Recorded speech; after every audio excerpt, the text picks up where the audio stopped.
for joining us for one of our guest speakers for Earth Month for Humanistic GIS, a rewire of GIS theories, care, ethics, and practices with Professor Bo Zhao. I think I almost got it, but not quite. I will by the end of this introduction. So Professor Zhao is an associate professor with the Department of Geography at the University of Washington. He is also affiliated with eScience Institute, the China Studies Program, the Center for Studies in Demography and Ecology, the Center for Informed Public and Urban Design and Planning. He joined the faculty at the University of Washington in 2019 after 3 years with Oregon State University at the College of Earth, Ocean, and Atmospheric Sciences. And he held 2 fellowships at probably one of, other than USC, our other favorite institute, Harvard University, currently many favorites right now, after completing his PhD at Ohio State University. He has been awarded numerous grants ranging in topics from spatial data science and spatial humanities to coastal hazard planning and public health initiatives. Most recent grant that he is a co-PI on is from NSF, the Human, Environment, and Geographical Sciences, examining shifting geographies of historically underrepresented groups. So we are very honored, and I'm so very happy and pleased to welcome Professor Bo Zhao from the Department of Geography here with us for the next hour. If you do have questions, I do have a chat open up. You can go ahead and put those in the chat, and I will get to those a little closer towards the end. I'm going to take a seat in the classroom with my students, and I know we have a couple of this is an online only event, and I know we have a couple of classrooms joining us. So thank you so very much for participating. And I will turn it over to you now. All right. Thank you so much, Laura, for your introduction. And thank you, CC. Thank you, Jen, for everyone from Spatial Sciences Institute, everyone from USC. Thank you so much for this invitation. It's such an honor to able to present my work in this very important event, Earth Day. So my presentation will mainly based upon 3 papers which I have been published in the last 3 years, ranging from the humanistic GIS framework to reorienting GIS from for a data-intensive society, and a recent publication upon post-human cartography. So today we are here to celebrating the Earth Day, and when we're thinking about the Earth today, is not like the Earth in like 50 years ago or even like 20 years ago. Today, a lot of the daily life circumstances and also business operations and governance are actually around digits. And we can see today we're actually evolving in a digital world, and we're surrounded by bots, crawlers, GGB, maps, visualizations, and algorithms, and so on and so forth. I think it's so important to think about that, how we can better and more justice to devolving in such a digital world. And another thing I want to encourage everyone to think about is all those digital technologies. So a lot of them, I mean, an increasing number of them can be related or categorized as GIS. So if you look at all those range of technology, ranging from like Google Glasses, the smartwatch, even the deliver bots, they all somehow carries or deliver a piece of geographic information or serve as a geospatial artifacts that mitigating human life or business operation or governance. It can be small as the embodied glasses to like deliver bots, or even autonomous driving cars, or even those satellites that's surrounding, orbiting the Earth. So to understanding or think about a better way to dwelling in the digital Earth, I think one thing we can learn is from how other disciplines are engaging with this increasing number of digital technology. If we look at the computer science, I think one of the recent term they are implementing is so-called humanistic term. That one of the leading figure in this term is Fei Li Hu from Stanford, who actually built the human-centered AI Institute at Stanford and also called for AI for social good at Google. In the meantime, in computer science, especially AI, there are like a new range of terms has actually emerging, like humanistic AI, human in the loop, and a human-centered AI. So if we think about GIS, which is largely depends on the development of computer science, I think we can learn through this humanistic term and how that could helping us to be thinking about our current dwelling in the digital Earth. So after this quick introduction of the background of humanistic rewiring, especially from computer science, let's think about how GIS could be rewired towards a humanistic favor. And also my presentation will around the humanistic rewiring ranging from the theories, the characteristics, recent practice, and a summary about my work and also looking onward. So first, I would like to talk about GIS mitigated human experience. Why this term is so important? Because from the framework of a humanistic GIS mitigated experience actually serve as the ontological structure for GIS. So here we shows the fundamental structure of a human GIS mitigated experience, which is composed by three major entities: human, GIS, and place. And initiated from the human who want to experience the place, but this experience actually mitigated by a GIS GIS artifacts or technology. For example, like the illustrator which I show on the slides, that a person trying to interact with the place in front of him, basically try to navigate the route ahead. He used his phone. You know, the recent Google map has this AR augmented reality function that you can see through that and help you to navigate the path forward. Basically, the experience of this person's pedestrian's experience of the place forward is actually mitigated through the AR function, which supported by the Google map. Right? As you can see, this structure is composed by this person, this pedestrian, and also the place forward, and also the GIS, which helping this mitigation. So this actually forms a fundamental structure of GIS mitigated experience. In this mitigation, I define GIS as a piece of information, a piece of message or artifacts that carries geospatial information.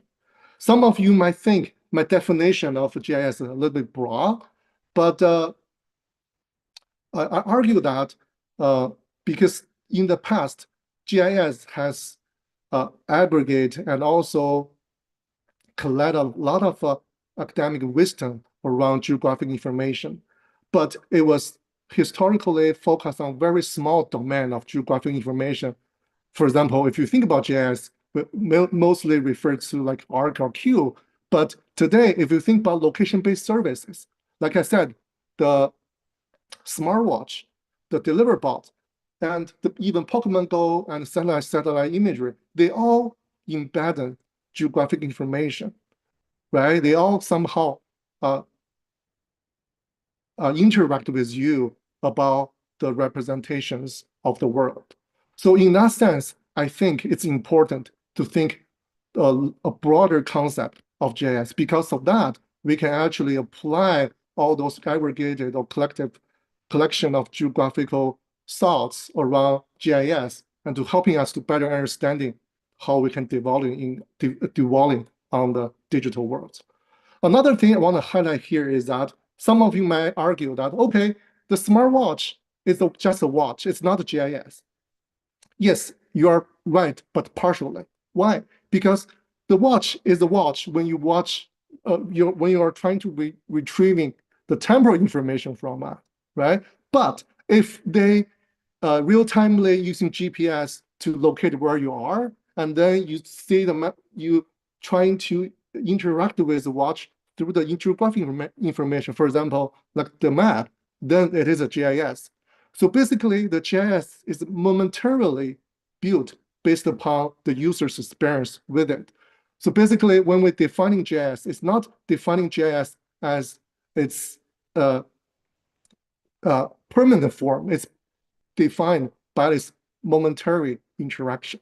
So this is momentary interaction is very important in the definition of GIS. So for human experience, we use that to define the structure of human GIS and place. And we all know that the human experience have some specific features. For example, they perceived from various of senses like sight, hearing, smell, taste, and touch. And it is both bodily relevant and socially constructed. Also, they have some cognitive characteristics like finger ground, self-reference, right? For example, if you look at the finger on the left, the finger ground. If your eyes are focused on the white birds, right? The black birds are actually in the periphery of your cognition perception. And if your eyes are focused on the black bird, the white birds are actually on the periphery of your cognitive perception. And adding human experience actually towards a target or place. And this structure encourages us to think about how place are helping us to understanding human experience in its structure. For example, as we all know, place is a fundamental concept in geography that they can be scalability. They have a specific features like scalability. Basically, they can be a chair, they can be a house, a county, or even the whole world. They can be dynamic, meaning they're not static. They can moving, right? They have a specific relationship between space, and also they can be physical, virtual, or even hybrid.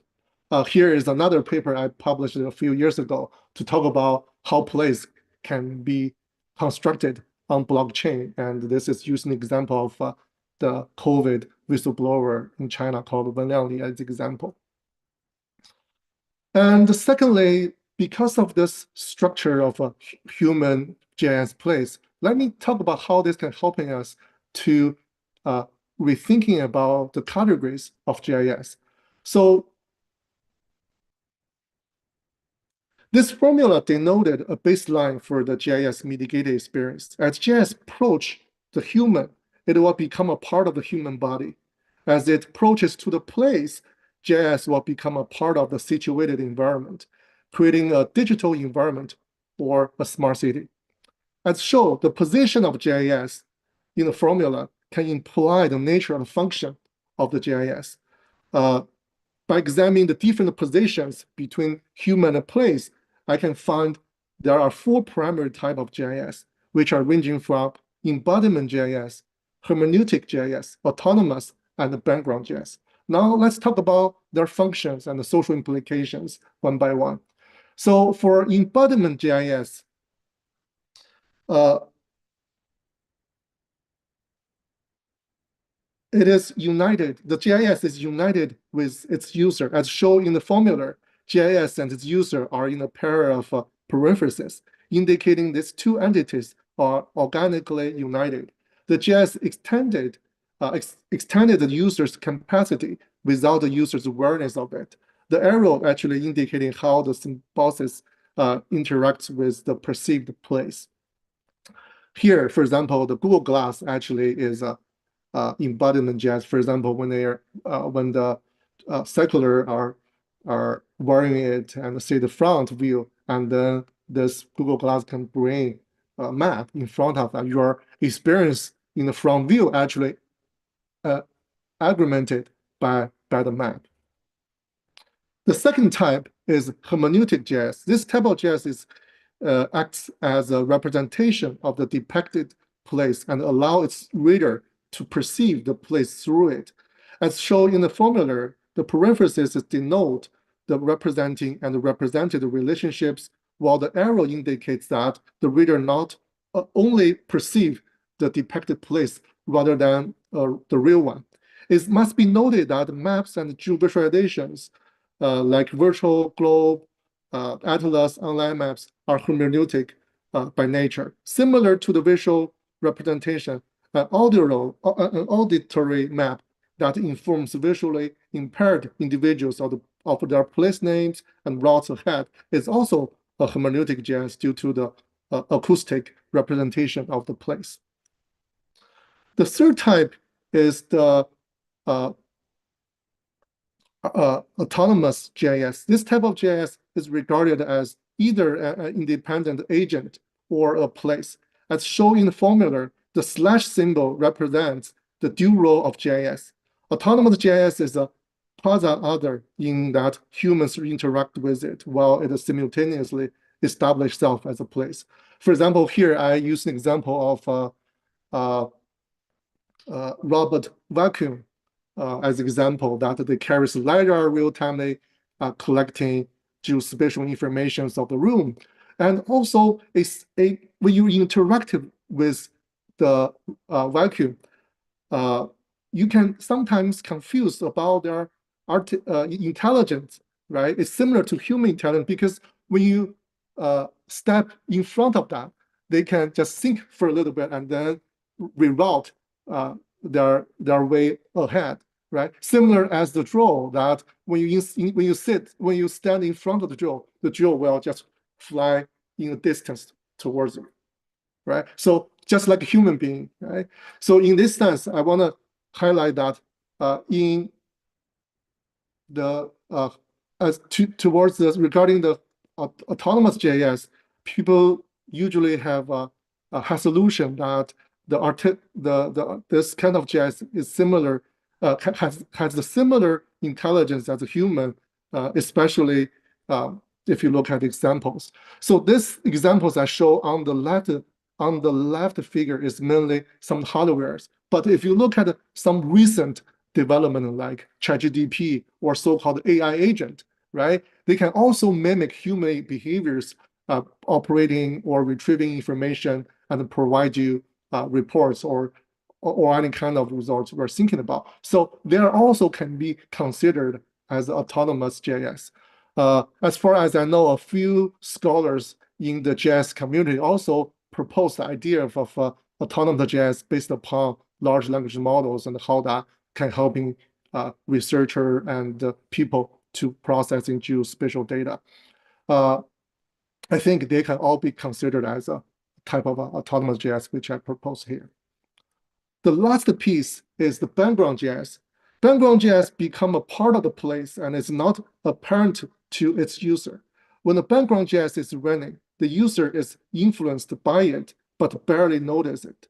As shown in the formula, the @ mark indicate that GIS technology is a part of a place, and the parentheses imply that the user interacted with a place where GIS technology become a part of it.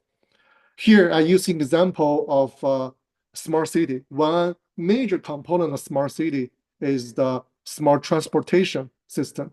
And for example, there are gantries and also detecting loops, which are under the pavement of the road. For example, when you drive a car upon it, they can calculating the coming and going of the cars and then reporting to the city transportation management system. And then this data can be used by Google Map or Apple Map, and then making a map showing the real-time transportation.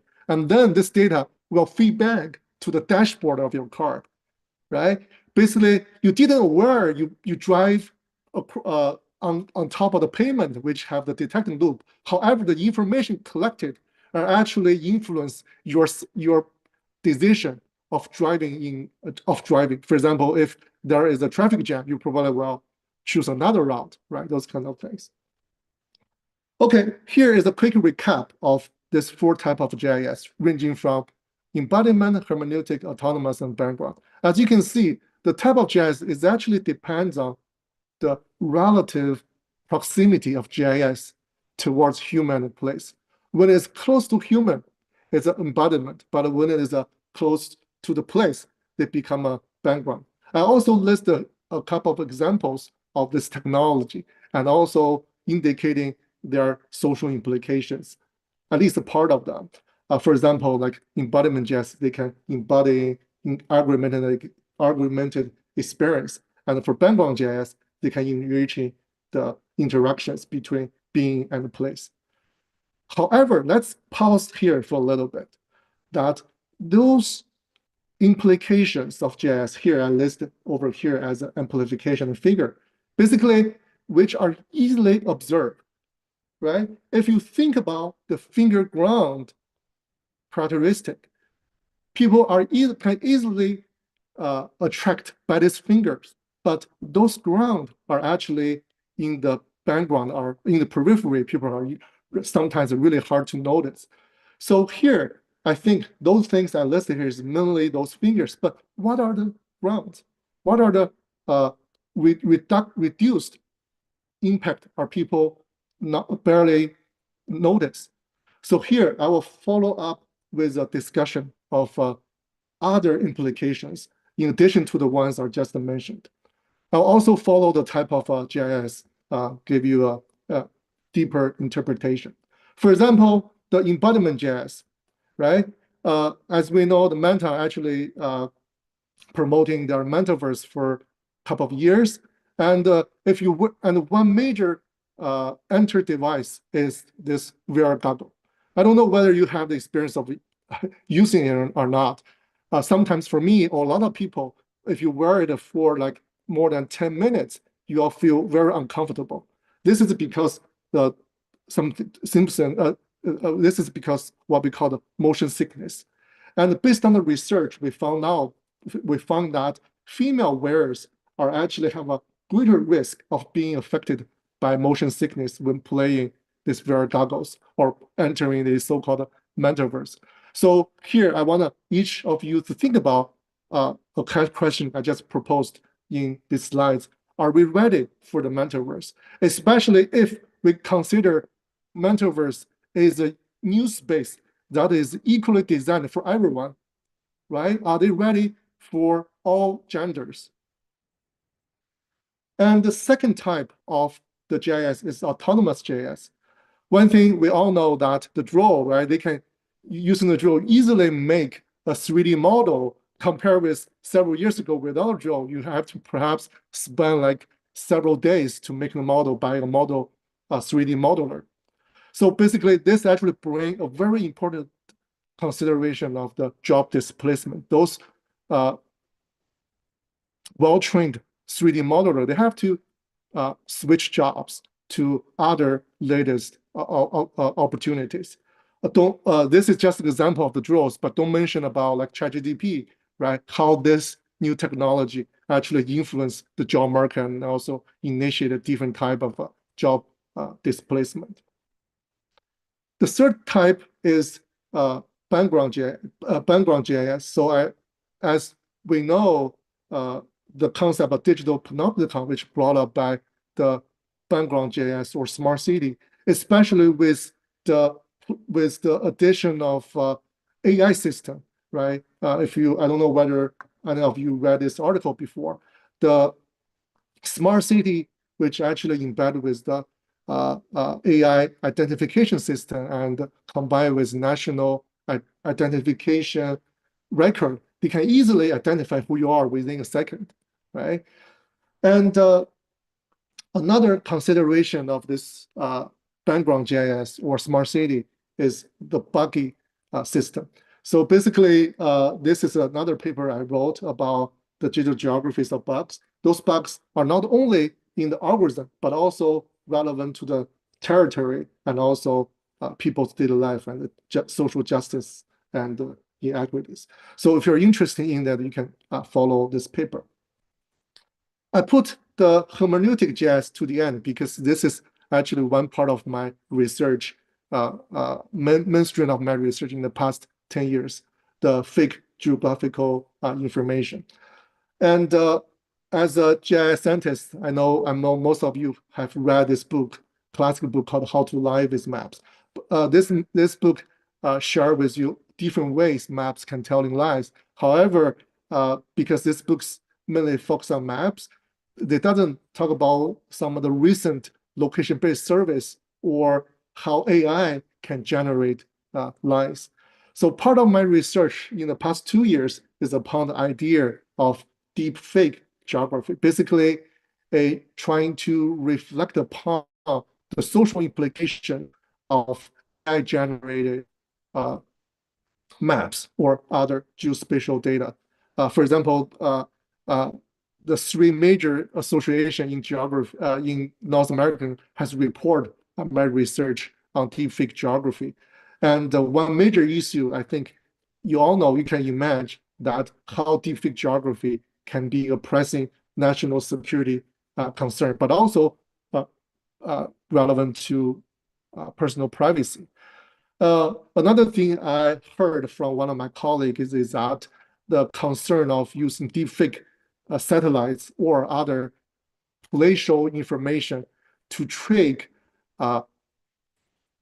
smartphone apps. If some of the company using the information to evaluating their insurance, housing insurance, or so on and so forth. For example, if you shooting a fake satellite, fake image and send it to the insurance assessment company, they might make fake judgment, a wrong judgment.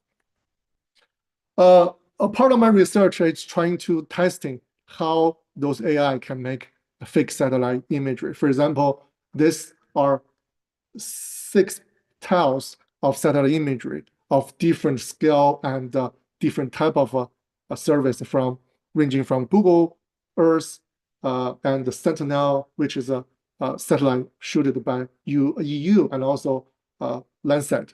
As you can see, all those 8 tiles of satellite imageries, they are actually all fake. They are not made shoot from the ground. They are actually made by AI. With the human eyes, they are really hard to identify if they are true or not. So which is really a consideration of how we do science today. For example, a lot of science we did before the use of generative AI is using our eyes to testify whether it's right or wrong. But when the data becomes really hard to identify its authenticity with eyes, when you think about how we evaluating our research. In the paper we published, we also proposed an approach to detecting deepfake satellite imageries, but I have to confess that this approach is really based upon the training set. If the training set doesn't consider a specific group of satellite imagery, they were not able to test it. So thinking the path forward, we also think about other promised ways to detecting fake satellite imagery. For example, using non-fungible tokens as a licensing system to track whether the image is fake or not, or develop an API for authenticity identification for social media platform to use.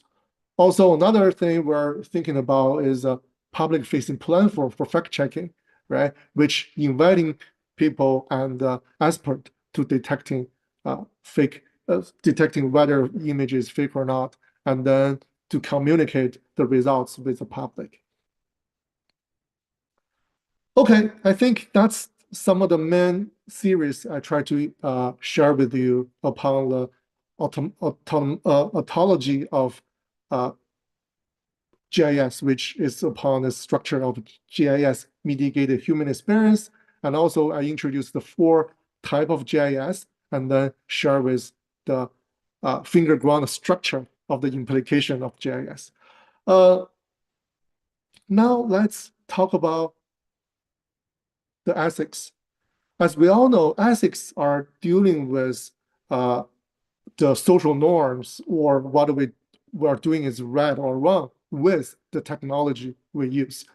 In human civilization, there are all different kinds of humanistic values which guide us to think about the norms and also the right or wrong. For example, in Western culture, the care ethics. In China, they value the harmony, their ethics. In Africa, they share with ethics of Ubuntu, right? We live because of others. And also in indigenous culture, they talk about their relationships with turtle land and the spiritual space. So basically, the ethics are actually geographically distributed. For me, my consideration of ethics, I mean, just one piece of this kind of consideration is kind of inspired by the Western culture of care, the care ethics. One thing I want to highlight here is the Foucault's idea of the care of the self, which actually indicating a pursuit of care for one's own well-being, right? Starting from the oneself, and then people can carefully think about their existence with GIS technology or other technology, right? And this active engage with technology can help us actively shape our own existence with others and with the technology, for example, the GIS. So now let's talk about how to care with GIS. I think that's a consideration everyone needs to think about when you are using GIS. One thing I want to highlight here is that this is an example of research I did several years ago to visualize the gay community in Beijing using location-based social media. Basically, there is an online gay community using a specific social networking community. I tried to collecting their digital footprint and then visualizing their daily life. Definitely, this map has some have a different influence to the big community in Beijing. But one thing I want to highlight here specifically is that using GIS, especially consider GIS today, is not a GIS like GIS in 70 years ago when Roger Tomlinson developed the GIS that is for the forestry or for land for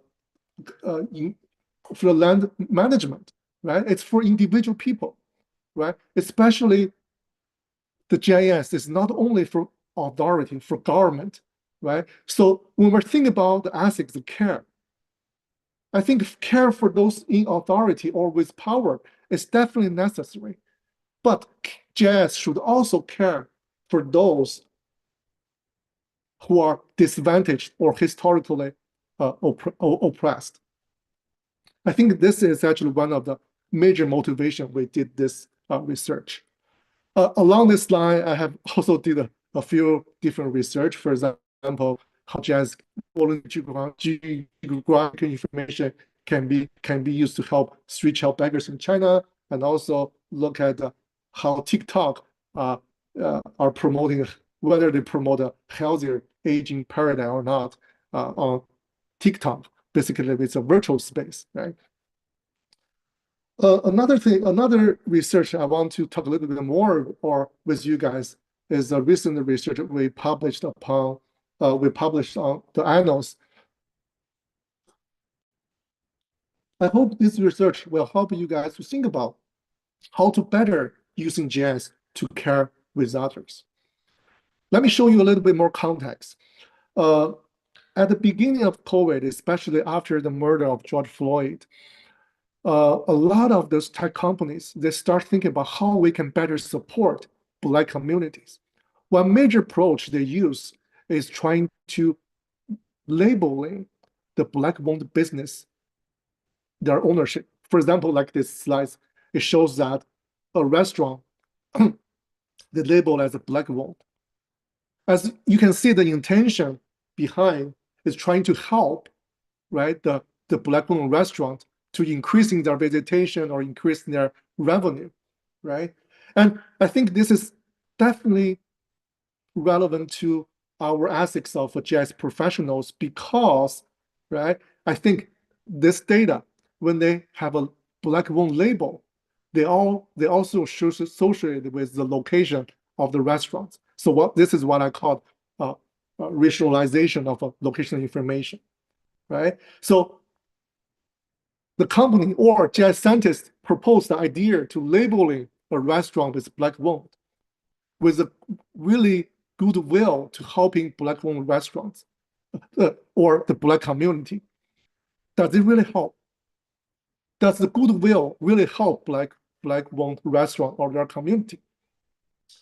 So one research we did is trying to using big data, especially mobile phone data, and then to compare the visitations to black owned restaurants and ownership not reported restaurants. The red line indicating the visitations to black owned restaurants, and the blue line indicating the median of the visitation to restaurants which their ownership is not reported. The time range is from like 2021 January to I think 2021. So basically that's the initial phase of the outbreak. As you can see, at the beginning of the black wound labeling campaign, yes, the red line is above the blue line, which is indicating, yes, it's taking effect, meaning this campaign really helps black wound restaurants to increase their revenue by having more visitations. However, if you look at long run, to the end of this year, the tendency is dropping much faster than the blue line, which share with you another story that this campaign doesn't sustainably supporting the black owned restaurants. And even worse, because the black owned restaurants share their identity share the ownership of the restaurants, a lot of fake news flood to their restaurant Yelp page or Google review page. As you can see, if there are a lot of fake comments, especially extremely bad comments, their visitation, their revenue will become lower, right? So if you consider all this, the goodwill is really, yes, it helps at the beginning, but it's not help sustainable and also even bring like fake news, right? So I think for all those, we need to think really carefully and critically about any GIS project we're doing, for example, like this one or other works you will be doing. For example, I know you all have a mapism in this week. So think about how, in one way, do it more critically and ethically. And then I will switch gear to the practice relevant to humanistic GIS. Confinement time, I only will show you a few ones I've been working on. One thing I've been promoting is the care with web geovisualization. I create a library called storymap.js, which is an open source story map library versus the ESRI's story map online. One thing I've been done, like supported by National Geographic to making this global refugee atlas, and also trying to look at how sea level rise induced migration influence the local community. I think to think about how to care with GIS or other geospatial technology, have a critical perspective is so important. In this quarter, I started an initiative course, a seminar course called Critical GIS. I have everything shared on GitHub. If you're interested in this course, feel free to check out GitHub by search my name and also Critical GIS. You'll find the resource, the course resource material, and also the papers I recommend. This is another project we did supported by National Science Foundation to visualizing the shifting LGBTQ spaces in major cities across the United States.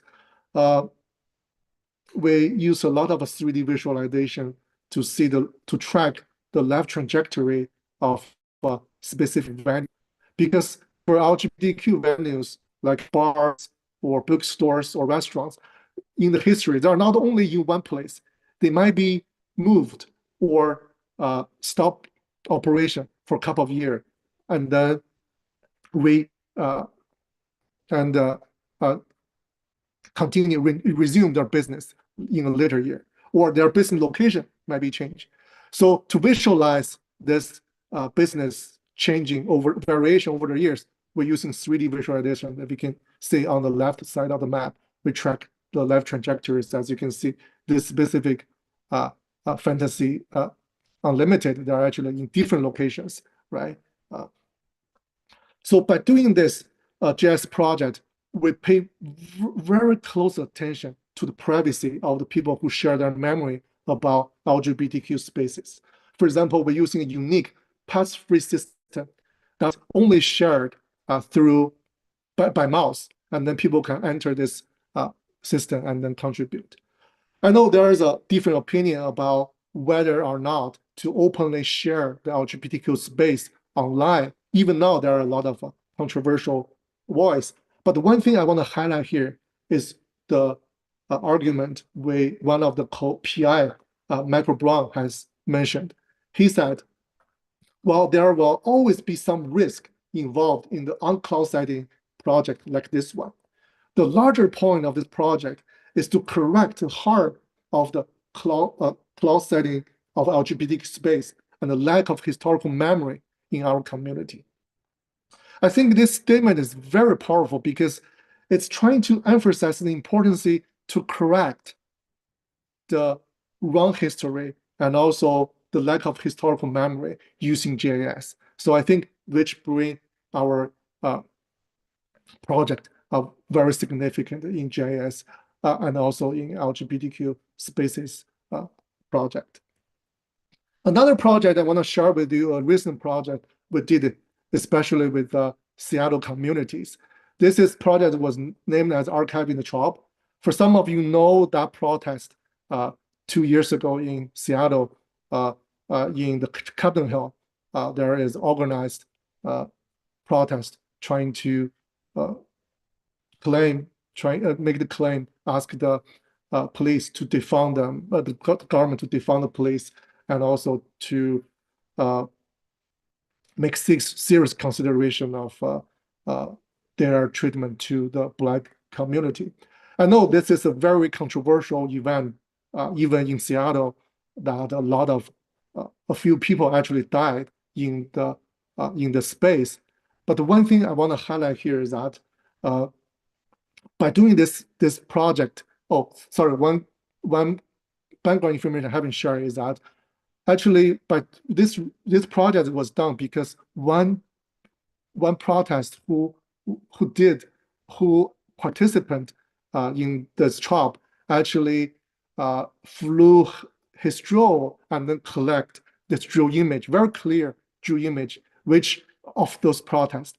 From the drone image, you can not only see what's happening in the ground, but also like see these graffitis, right? The camps, the trash, right? So you have a better idea what's going on the ground. And why are we doing this? Why are we trying to archiving this? Because we realize that if you look at Google Map or Apple Map, this important memory of Seattle already been moved. You cannot see anything about graffiti. This trash, this camps. By using GIS technology to saving this memory of us, I think we can using it as a way to raise the awareness of the importance of the interest of different community, right? Especially for Seattleites. I think that's one major reason why we did it. But yeah, definitely there are a lot of other features. For example, you can also leave your own memory upon this GIS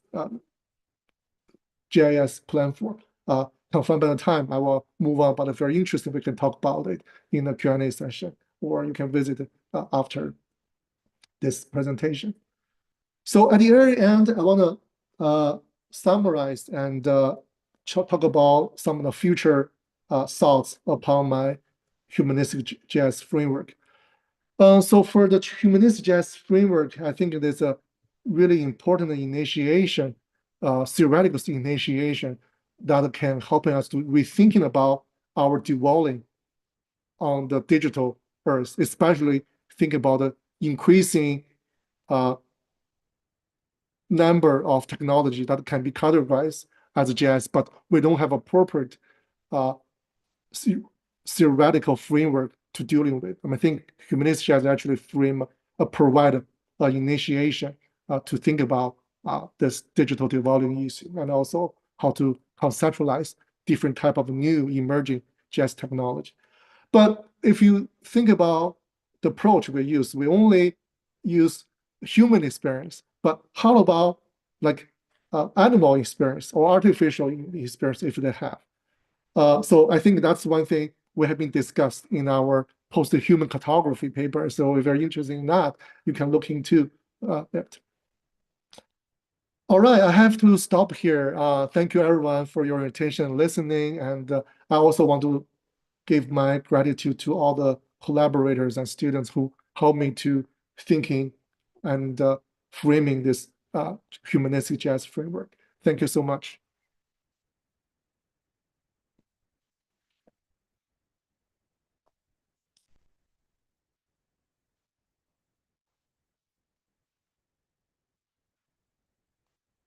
Sorry, I don't know if you could all hear me before. Thank you so very much. I'm so impressed with the timing of getting all of that in. If anybody has questions, feel free to type them in the chat. We do have a few moments for questions.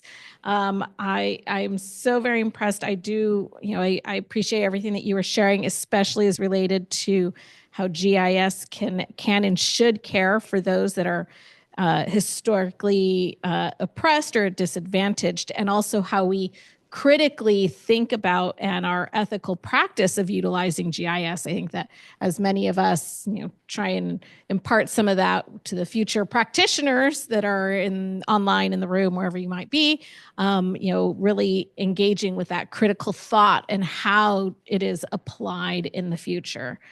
So if we have any questions, feel free to type them in the chat. I know we've got a couple of classrooms joining, so maybe faculty are gathering questions, or if anybody here in the room has a question or comment.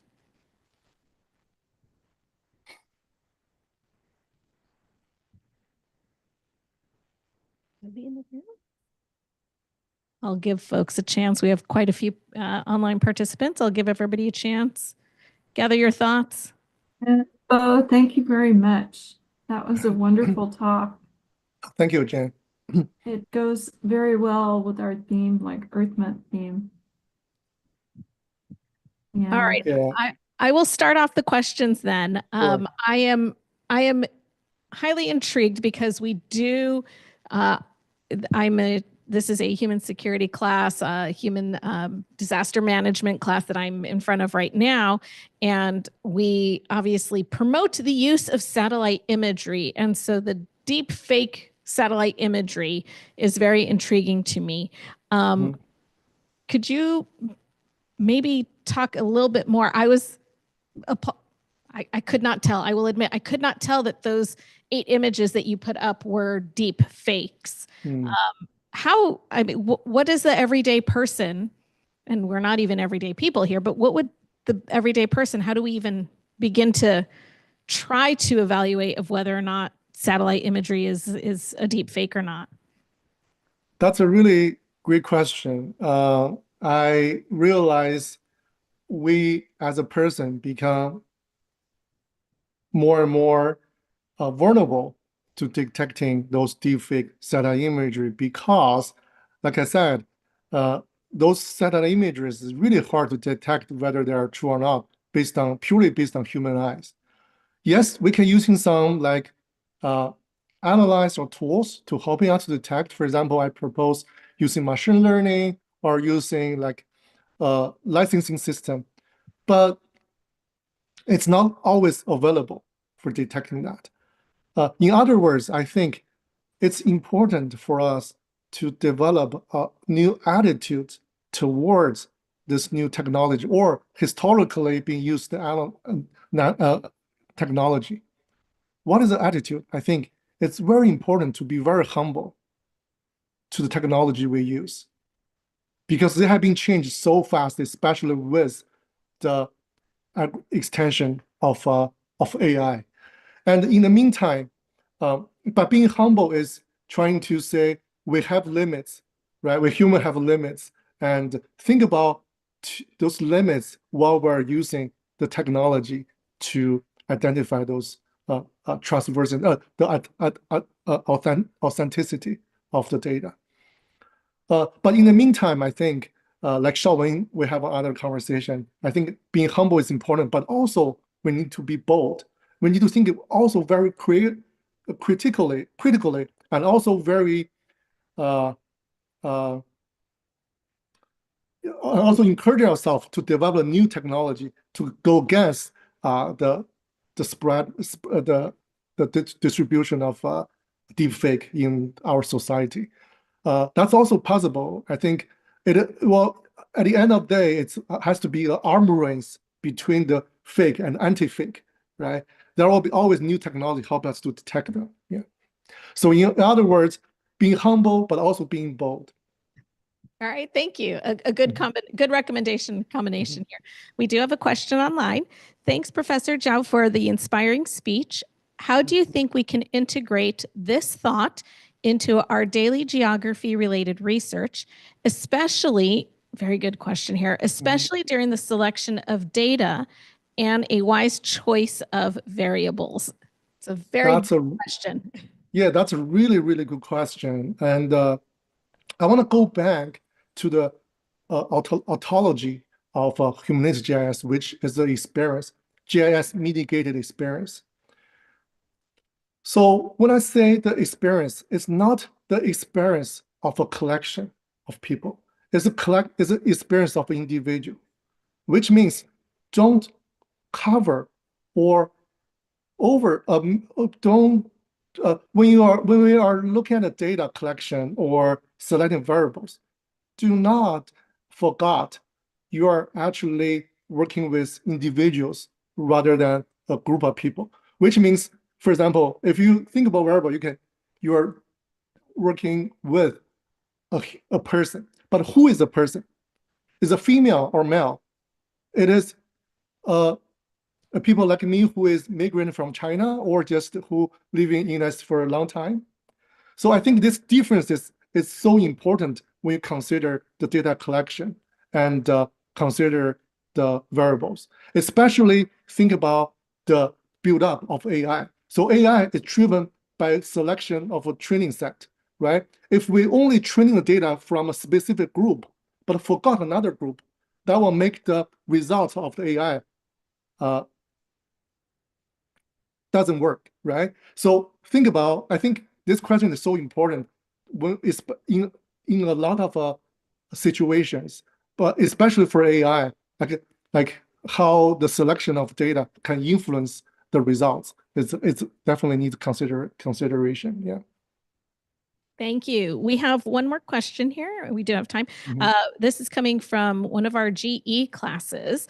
Can you tell us which, again, very big questions here. Can you tell us which one technological trend poses the greatest risk to humanistic care GIS, and which one trend holds the most promise?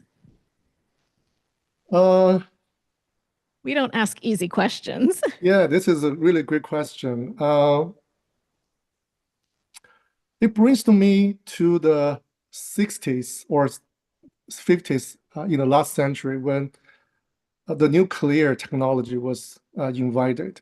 It was once invited trying to testing the quantum physics with the goodwill of those scientists. But unfortunately, they will have been used as a weapon.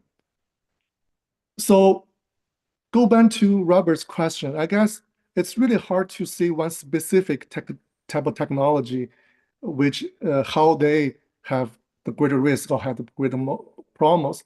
I think we have to look at the risk and the promise as intertwined relationships, which always bring by a type of GIS and how we can momentarily promoting the good use rather than the bad use in our daily life or business operation or governance is much more important. I don't know whether I answered the question, but thank you, Robert, for this really important question. Yes, thank you. I almost feel like people are going to be that mediating factor in that one as well. We do have time. It looks like we have time for one more question. If anybody out there has a question you would like to type into the chat, go right ahead. Or you can feel free to unmute yourselves and ask as well.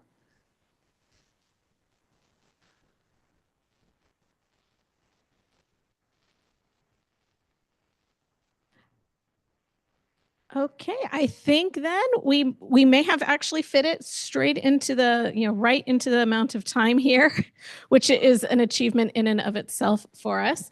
I did want to go ahead and thank Professor Bo Zhao from the University of Washington once again for joining us today for his discussion. And it was, I think it left us, all of us, with quite a bit to think about. As faculty, how we engage with and present the various geospatial technologies to students who will be the ones utilizing them later on. And I think for the students, as you move out into the world, how you utilize, participate, and encourage others to participate with their engagement with GIS. As Professor was saying, it's an amazing, how we think of the aspect of GIS, kind of all parts of our lives being dominated by GIS on one level or another. And, we've already talked about smart cities in many classes, but kind of the loop between the people and the city as well. So I want to thank you once again. I hope you have a wonderful day and a wonderful rest of the afternoon. Thank you, everybody, for joining us. We will be sharing this out as part of our Earth Month celebration videos. So look out if you registered for this event, you will receive the recording and we will post it out onto our website. So thank you so much once again. Thank you so much, Laura. Thank you, everyone. thank you, Bo. Thank you, Jen.